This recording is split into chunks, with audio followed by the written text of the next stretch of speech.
Our second segment takes a look at the situation unraveling in Jena, Louisiana, where 6 black high school students are facing what many call racist criminal charges.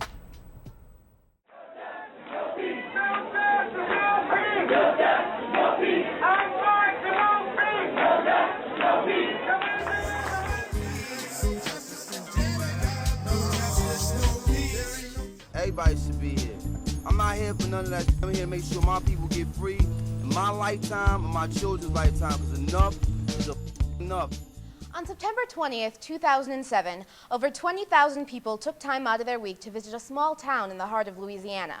Civil rights leaders such as the Reverend Al Sharpton and Jesse Jackson, along with a young generation of activists, came out to rally support for 6 black high school students who face criminal charges that are being labeled a blatant injustice.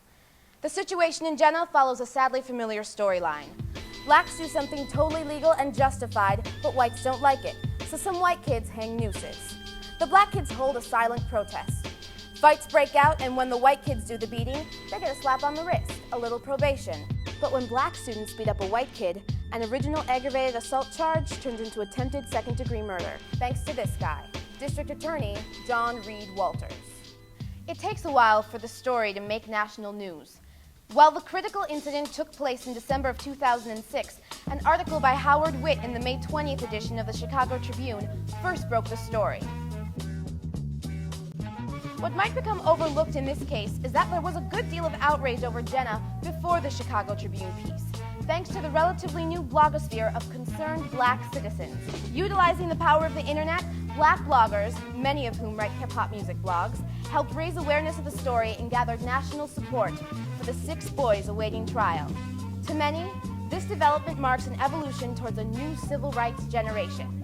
In just a matter of weeks, the online activists were able to help the affected families secure 220,000 petition signatures and raise more than $130,000 in donations for legal fees. Hip-hop artist, actor, and activist Mos Def is one of those bloggers who helped promote the cause using his MySpace page. On the web and during an appearance on HBO's Real Time with Bill Maher, he reached out to influential blacks and any concerned parties in the entertainment industry to join him on the September 20th in Jena, and called on them to promote and support the cause however they could. The response he got was downright depressing. It's a bit ironic that the one rapper who joined him in Jena, UGK's Bun B, spits these lines in his latest album, Underground Kings. MySpace and Facebook it, playing games with them toys. I'm in the streets where gangsters meet while you online with them boys, so step the game up. For Big Dick Cheney, the Jena story hits home. As he recalled to MTV News, he grew up next to an all-white town where he became privy to small increment cycles of violence that happen in small towns like Jena. He went on to assure Sway that as long as the black community becomes aware of such injustices early enough to be able to try and make a difference, he would be there to take a stand and help out.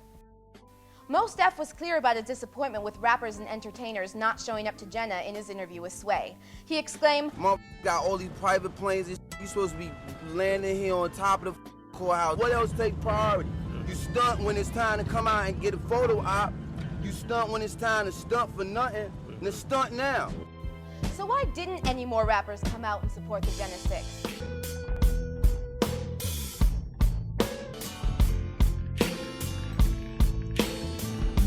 It's not just about these 6 kids and some bullshit tree of knowledge. Like Mo said on Bill Maher, this is compounded. This is Sean Bell, the San Francisco 8, Aaron Patterson in Chicago, 30 years for community organizing, framing all these people and all this. And there are more. Shaquanda Cotton, a 14-year-old black girl from Texas who was sentenced to up to 7 years in youth prison for shoving a hall monitor at her high school, when that same judge recently charged a 14-year-old white girl with probation for the more serious crime of arson.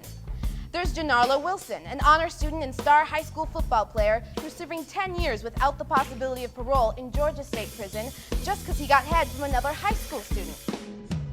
The fact is, there are more Shaquandas, Janarlos, and Michael Bells out there.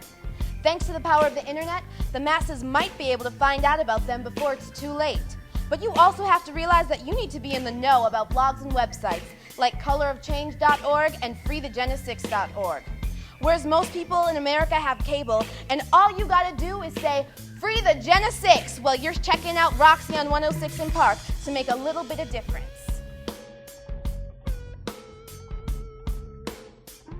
The man Rizzo from Raucous.com's The Wrap Up blog made it plain when he said, rappers are too busy engaging in faux feuds to bother with something as grievous as Jena 6. When it comes time to sell CDs, silly rappers devise the illest publicity strategies, hire the most aggressive street teams, and do just about anything to make that paper for their corporate pimps.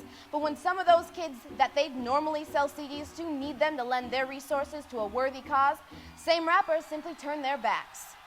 Much love to all those in the hip-hop community who took a stand to support the Jena 6. I'm sure there was more underground support than MTV News could uncover. But look, y'all, this shit is not isolated. Since the Jena 6 incident, more than half a dozen copycat noose hangings have taken place, including one recently hung around the neck of a Tupac statue at the Tupac Amaru Shakur Center for the Arts in Stone Mountain, Georgia. Let's face it, racism is as real as Britney Spears' new album. Nobody wants to believe it exists, but next thing you know, it's a big hit with white folks. So until next time, get your priorities straight and stop being afraid to go against the grain. And we're going to keep coming, not just to Jena, but to any other place where these kind of injustices are taking place. I want black people to be free, to be free, to be free. Want my people to be free, to be free, to be free. Want black people to be free, to be free. Free the Jena 6. Twin Cities people, take notice. There will be a Jena 6 fundraiser show on Saturday, November 10th at the Triple Rock. I Self Divine is set to host with performances by Los Nativos, Ill Chemistry, Purest Form, Big Quarters, Manifest, and the Chicano Messengers of Spoken Word. The show is sponsored by the University of Minnesota Students for a Democratic Society and the Black Liberation Affairs Committee at Macalester College. All proceeds will go to the Jena 6 Legal Defense Fund. For more information, check the links on our website.